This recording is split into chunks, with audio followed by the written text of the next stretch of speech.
BeTheTalk, episode 305, featuring Stuart Lacey. Welcome to BeTheTalk. We go behind the talk 7 days a week for tips and techniques to help you change the world. I'm Nathan Eckel, and a talker myself. I'm interviewing others who change the world with their talk. You can too, even if you've never given a talk before. Let's get started with today's show. We are live with Stuart Lacey. Stuart, are you ready to talk? I am indeed. Thank you. Stuart Lacey is a thought leader, TEDx speaker, investor, and entrepreneur. And as founder and CEO of Trunomi, he believes that individuals own their own data and should have a trusted and transparent way to control who uses it, for what reason, and for how long. Stuart, your talk is called The Future of Your Personal Data. Welcome to the talk. Thank you. I'm glad to be here, Nathan. The future of your personal data. You come out on stage, you say there are three things going on. Are people being robbed? Are they missing out? Or are they being paid for their data? And you end the talk and you basically say, if everybody had a purpose, the world would be a better place. You really cover all the bases in that talk. Please take us behind the talk.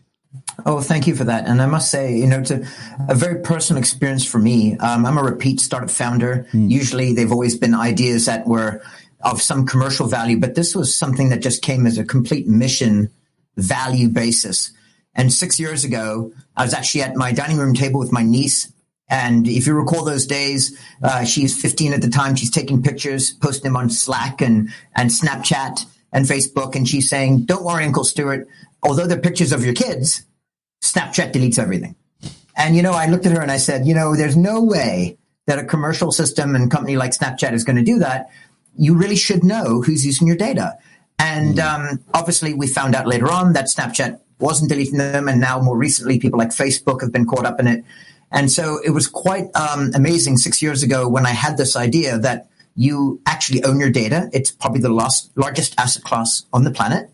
And if you're comfortable with things like iTunes or anything where you get use and rights and permissions, and it completely regenerated the whole music industry from, physical delivery to digital, rights-based, easy. And then you could basically access what you want. And so we took the first opportunity basically in history to build out a platform to do that. And then as the world has kind of normalized towards it, 3 years ago, I did my TED talk. People still thought I was nuts, but they loved it. And it's amazing. Now we have 50,000 views on it, but I get comments all the time saying it needs 100 times that, because even just 3 days ago, Tim Berners-Lee, who founded the internet, the World Wide Web, just came out and said, you know what? I think in 2019, everyone's going to own their own data and they need a rights system in order to be able to manage it.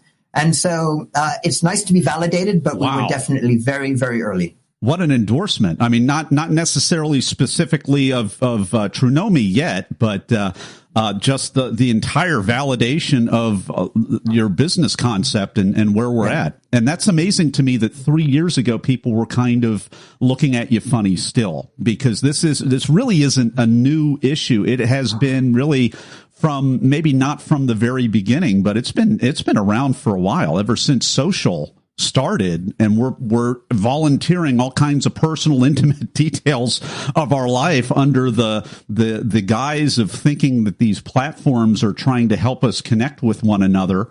I mean, that's amazing to me. But congratulations on the amazing Tim Berners-Lee quote, the founder of the internet. Not Al Gore, but the founder of the internet. That's that out of context joke. Had to throw that in there.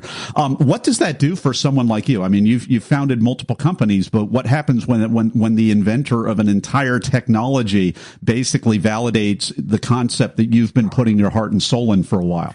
Well, we always thought that early on it would be a combination of regulations, technology, and consumer awareness coming together and colliding. And lots of regulations. You might have heard of the General Data Protection Regulation. Oh, You've probably heard about it all over California, Brazil. Almost 18 of the 20 G20 countries now have similar legislation. So big data privacy drivers.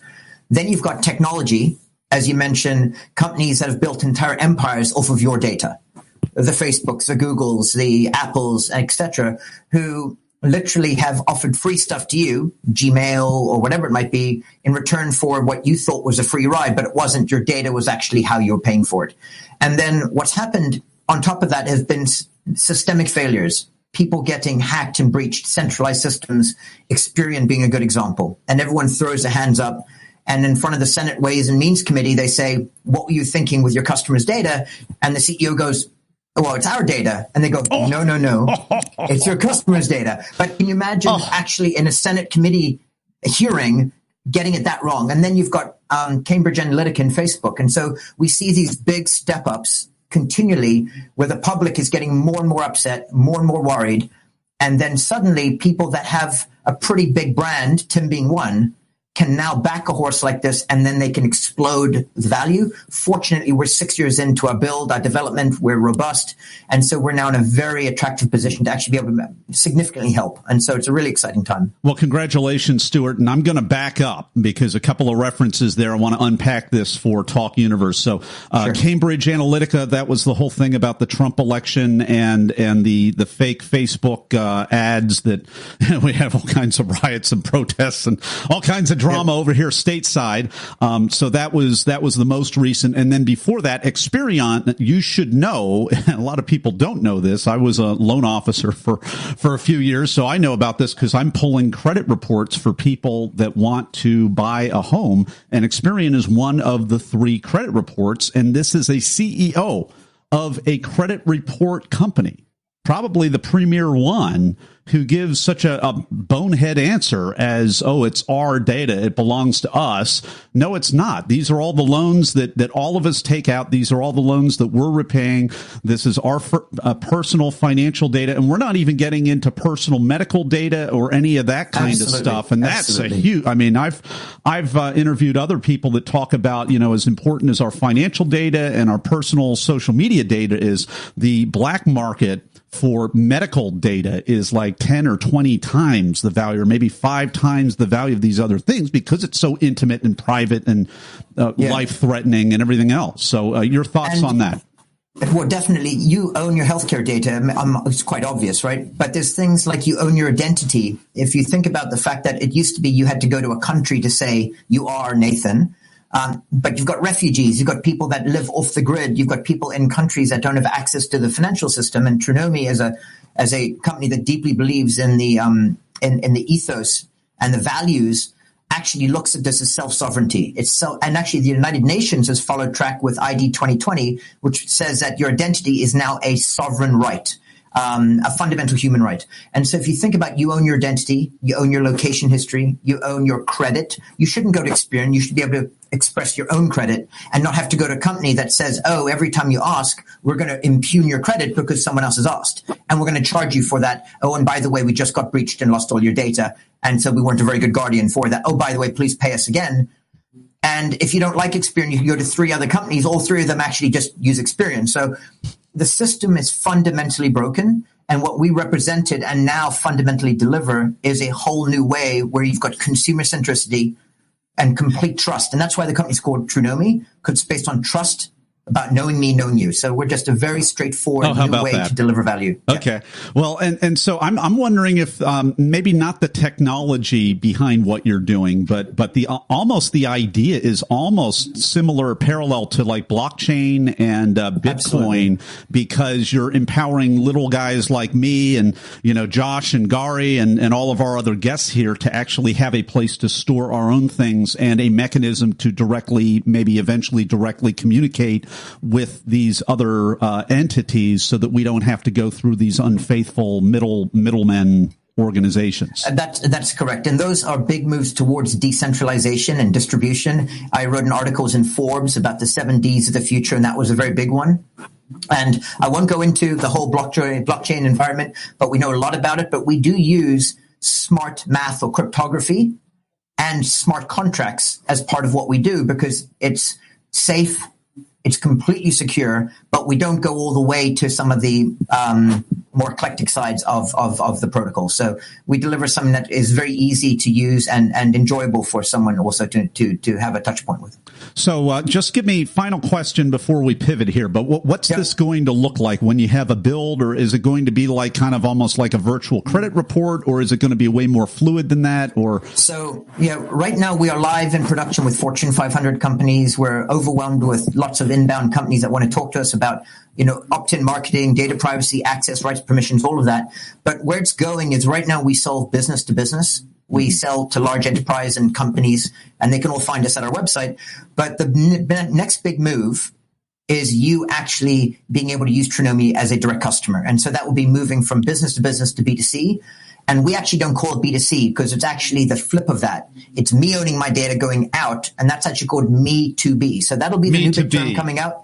Me to business. You're owning my data going outbound. Yeah. So Stuart is invented his own classification. I love that. So me to B. Instead of B2B or B2C or any of that stuff. I love big ideas, and I love it even more when the time has come. And when someone like Tim Berners-Lee says, hey, it's time to own our data. It's time to do something in here. How are you coming along with being able to meet him, or have you met him already? I've had the good fortune of meeting him before. People have disagreements as to what technologies might solve the problem. And Tim is a web guy, so he's very focused on the way the World Wide Web works. I do think there's other technologies that might be more elegant and more powerful to solve. But I think that's the great part about technology is we might both be right, we might both be wrong. But there's a lot of very smart people working on this. And the more people that are behind it, the higher likelihood it'll come to market in a meaningful way that really works for people. So this is technology startups. You have to be flexible. You have to adjust. You have to grow. Well, we've been enjoying this talk with Stuart Lacey. He's the CEO and founder of Trunomi. His talk is called The Future of Your Personal Data, and we'll be right back with the Blitz Round. Hey, Talk Universe. I hope you've been enjoying today's episode with today's guest. But you know what? Many people want more than that. Many people that listen to Be the Talk actually want to give a talk. And if that's you, you're not alone. Listen to the rest of this podcast. At the end, I'll have a free resource for you just for listening. And we're back with Stuart Lacey. It is time for the Blitz Round. I'm going to ask Stuart a series of either-or questions related to the preparation and performance of his recent TEDx talk. Stuart, are you ready?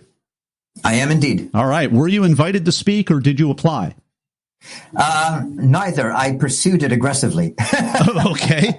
I had such a big idea, and it was bursting out of me. The world didn't know about it. And so I said, what is the greatest, best platform for thought leadership? Where is the highest likelihood that people that matter, that have a voice, will be able to hear? And how can I deliver it in such a way that anyone from a child to a grandparent, non-industry, would understand the view? So I set it as a goal, and I achieved my goal. All right. Well, and that's exactly what we're doing, trying to get people accepted. What's your advice for people in terms of how you got accepted? You aggressively went after it, but you had to apply, or you met the right people, or what channel do you use? Yeah. I am a natural networker, so I think meeting the right people will always make a very big difference in your life. Part of what your skill is, Nathan. But equally, I think one of the most important things is you'll see in my talk, the company I work for never comes up. There's zero commerciality. It's not built to be a commercial. There's no sell in it. I don't even talk about product. All we do is we talk about the large problem state. The classic Steve Jobs-esque kind of, story arc. The hero, the villain, how it gets solved, the big win at the end. And I think focusing on that and really ensuring that you're sharing something that's never been shared before publicly, if there's such a way to do that, are the fantastic ingredients that I think make a great TED Talk. Well, and I love this. Talk Universe, take note, because, Chris Anderson in his book, TED Talks, he talks about this. You want to lead with curiosity. This is not a commercial. And TED audiences, even if they weren't sophisticated going in, even if they had never gone to a TED Talk before and paid money to sit in the audience, after the 5th speaker, after the 10th speaker, after the 20th speaker, some of these events have 30 or 40 people in it. They're pretty wise to the sales pitch or whatever you're trying to slide in there. So I love that Stuart, as a real market leader, as a real, true thought leader, goes in there like a boss, goes in there, gets people piqued with their curiosity. And, as a result, I can't stop asking him about his company and what he's doing and all that. This is a better format for that stuff because he got me intrigued to lean in and ask him the question and be a little bit of a megaphone for the amazing stuff. Really kind of a human right crusader vehicle that he's building now to help us take control back of our data. And I must say that's not ironic at all that somebody who bypasses Experian and credit reports and all this stuff, not really bypasses, the traditional route of applying and finding all that. That's a great way to do it. That's what a lot of us have to do. That's how I had to do it, get rejected by, 10, 12, 15 places and then get accepted. But Stuart aggressively goes in it. He carves his own path. And that's a great way to do it as well. We all have a network. So huge. We're going to, we took a little bit of a pause out of the blitz round because this is extra juicy stuff. What was the most painful part that you had to cut out, Stuart? Well, it's funny you ask that, but I actually did a couple of cameo interviews with some really well-known people, asking them what they thought about what I was saying. And 3 for 3, these people were going, no way. There's no way it's ever going to work. I can never see a future. And I really wanted to put those in. And then I thought, well, I didn't have the time. And secondly, I didn't really ever want to have to do a told you so. I had that much belief in what I was doing. So I thought, I try and govern by EQ as well, the emotional quotient. And so I decided not to put up targets to shoot them down. I rather just went with being very authentic, very open, and very true to my message. Sure. So now let me unpack that. So you had proposed an idea. They really didn't like the idea. You respected them by going mostly with what they wanted and not, bucking the system or trying to wrestle them in their own event. Yeah, I think it's really important to be an enabler. Like this word disruption is so overused. People don't want to be disrupted. Large companies, industries, actually what you want to do is find a collaborative way to support, enable, and empower. And that's what we do. And so I think it's a much more collaborative approach and everyone comes out a winner. Well, I think that's huge. Talk Universe. I mean, this is not the place to be a traditional artist who is high strung and all those other little stereotype things. Actually, the successful artists aren't that way. That's some kind of weird construct, romanticized construct of imbalance that I think society creates. But I love. I mean, what a boss move, Stuart. You respect the people. I mean, what you're a business owner. You put on events. You know how much goes into that, how many different stakeholders there are. So the last thing that you want to do, even if they make suggestions, you don't quite agree with it or whatnot, if it's something that you can compromise on in a good way and serve and still help everybody get their goals, absolutely do it. And if there's something that you needed to say that you weren't really able to say without, rocking the boat, find another event. There's no limit on what we can do. We don't have some kind of a quota of TED Talks that we can all give. There's another stage for that. Do the right thing, do it with passion, do it authentically, and the rest will take care of itself. Like don't put commercial needs ahead of anything. Just be open and be forthright about it. Well, we've been enjoying this conversation of the future of your personal data with Stuart Lacey. He's the CEO of Trunomi.com. Trunomi is spelled TRUNOMI.com. We're going to have a link to his website in our show notes page at BeTheTalk.com. And we'll also have a link to his talk, The Future of Your Personal Data. And we're going to pivot right back to Stuart Lacey in just a moment for the final word of advice. Hey, Talk Universe, I hope you enjoyed today's episode. And if you want to give the talk to change the world, but you don't know how or even where to start, no problem at all. Go to BeTheTalk.com/get accepted for my new 5-day email course that'll show you how. Absolutely free. Just go to BeTheTalk.com/get accepted. And we're back with the final word of advice with Stuart Lacey. What is it? So I think, when I've thought about it, I think if you're going to take on something like a TED, I would say the 3 things that really, really matter.